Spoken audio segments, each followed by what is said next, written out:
The parents who abandoned me came back asking for help when they faced difficulties, but they forgot how they abandoned me in the first place. When I was 7 years old, I realized my parents weren't like other parents. Other kids went to bed with bedtime stories and gentle kisses.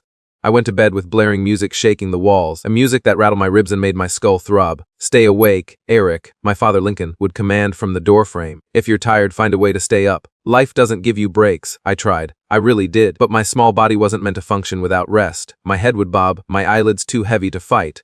Then came the punishment. A splash of cold water, a stinging slap to my calf. The music would go up louder. I'd wake up in shivers, and my body trembling from exhaustion, the edges of my vision swimming with black spots. By the time I was 10, and they introduced another lesson: hunger.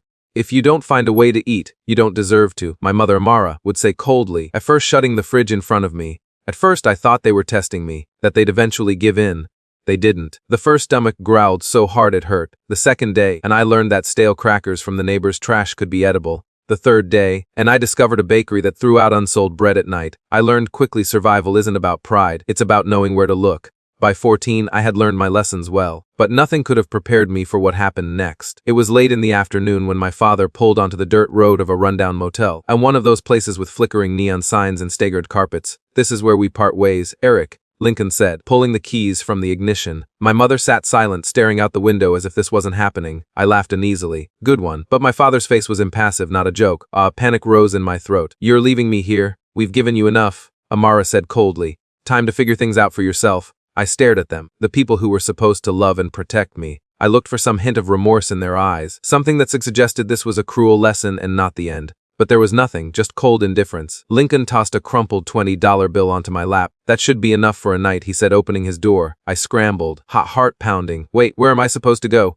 What am I supposed to do?" "Figure it out," my mother said, finally turning to me. "That's the point." I lunged for the door handle, but Lincoln grabbed my wrist, his grip iron-like. "No coming back," he warned. "We're done." And just like that, they were gone. I stood there, watching their taillights disappear into the horizon. I was alone, and this time no one was coming to save me. First update, I sat frozen in the motel parking lot, the smell of gasoline and damp asphalt clinging to the air. The crumpled $20 bill dug into my palm, and all I could hear was the buzzing of the motel's neon sign above me. I stepped inside, my sneakers sticking to the grimy floor. The man behind the counter barely looked up from his newspaper. "Rooms 20 a night," he muttered. I hesitated. If I used the money now, what would I do tomorrow? I spotted the payphone in the corner and shakily dialed the only number I could think of. My Aunt Kimberly's. I hadn't seen her in years, not since she and my mother had a falling out, but I remembered her words when she hugged me tight. "If you ever need me, call." The phone rang twice before a groggy voice answered. "Hello, Aunt Kimberly, it's Eric." I gasped. My throat nearly left me. Mom and Dad. They left me at a motel on Highway 16. The silence on the other end was broken by a string of curses. "Stay there. I'm coming." Just like that, she hung up and just sank into the plastic chair beside the phone, trembling from exhaustion. Minutes stretched into eternity until I heard the screech of tires outside. The motel door swung open, and there she was, Aunt Kimberly, wild-eyed and furious hair in a messy ponytail. She gripped my face in her hands. "Are you hurt?" she asked, her voice trembling with anger. I shook my head, tears spilling over. She pulled me into a fierce hug. "Those monsters." As we drove away, she ranted under her breath. "I always knew they were cruel.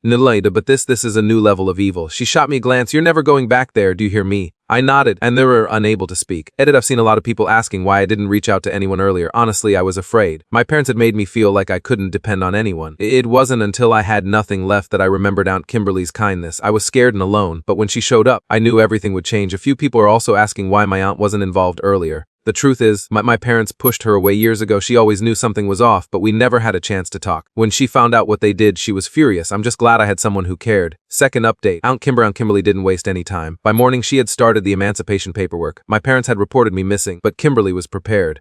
"Let them try to take you back," she muttered as we left the courthouse. Over my dead body, with her help, I finished school, went to college, and eventually built a successful life far away from the people who left me behind. I became someone they never expected, someone they'd never seen coming, someone successful. I didn't look back. Not once. It. I asked some of you were asking how I could have been so strong after everything I went through. Honestly, it wasn't about strength at first. It was about survival. I learned early on that if you want to get out of hell, you have to figure it out yourself. My aunt helped me, but the rest was all me pushing forward, making something of myself even when it felt impossible. Third update. 25 years later, they came in. I barely recognized them when they showed up at my office. Lincoln and Amara stood in the lobby, their faces tight with forced smiles. Age had softened them, but their eyes still held that same cold, calculating look. "Rick," my mother said, her voice dripping with sweetness. "It's been too long." I leaned against my desk, arms crossed. "Not long enough." They immediately started asking for help, claiming they had financial troubles and were about to lose their house. The audacity of it, after all they did to me. They thought I would help them. I couldn't help but laugh. "Everything. You mean the house you abandoned me from," I said, her voice steady. "You didn't raise me, you discarded me. Now, after 25 years, years? Emily, you think you can waltz in here and demand a pay? My father's expression darkened. You owe us Eric. I smiled. We taught you resilience. You taught me how to survive on my own. And now, you think and ask for more. I pulled out my phone. Say one more word, and I'll have security escort you out. And Amara's face crumbled. She tried switching tactics, pleading for help. But it was too late. My decision final. I wasn't about to let them manipulate me again.